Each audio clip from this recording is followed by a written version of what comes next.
Sino ba ang hindi nakakaalala ng pakawalan ng tropang Giga ang kanilang superstar na si Randall Di Ocampo noong 2017 at itrade ito sa Meralco Bolts.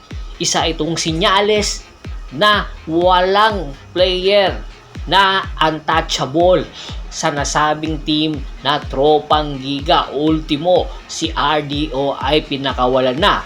At alam nyo ba na bago pa man si RDO makuha ng tropang Giga ay mayroon na pala itong superstar na center or power forward na naggaling din sa kanila na pinakawalan din matapos ang ilang taon paglalaro sa tropang Giga.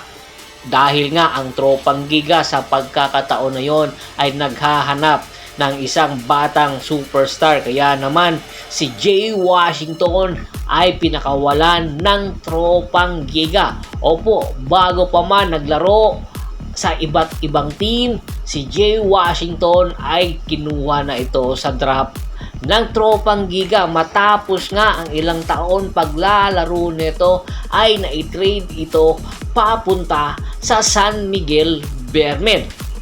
Opo, nakapaglaro ito sa San Miguel Bearmen noong 2008 ng ilang taon. At alam nyo ba, sino ang na-trade ng San Miguel Bearmen para makuha nila si Jay Washington? Ang minigay lang naman ng SMB ay ang number 3 pick sa nasabing taon na 2008, na kung saan ang naging number 1 pick sa nasabing 2008 ay si Gabe Norwood, na sinundan din ni Jared Dillinger na nakuha ng Meralco Bolts. At nang napunta ito sa tropang Giga.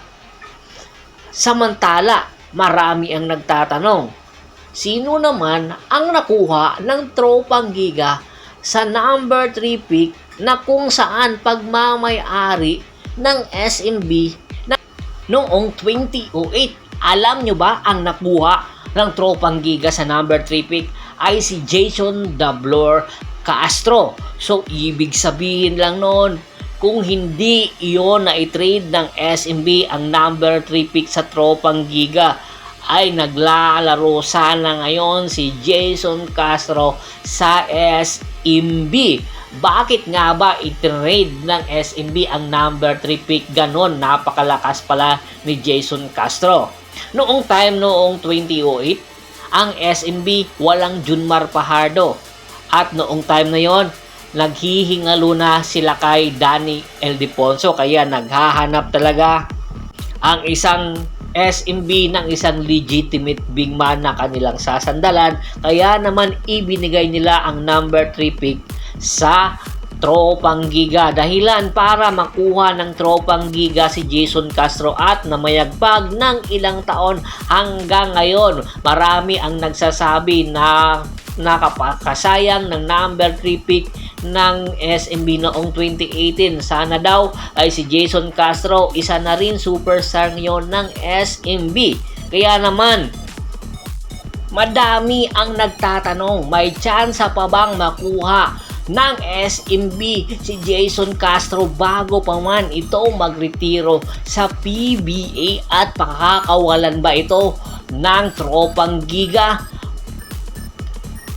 Tanging ang tropang Giga management lang at si Coach Chat Reyes ang makakasagot kung pakakawalan ba nila ang isang Jason Castro kahit hindi na ito ang kanyang panahon.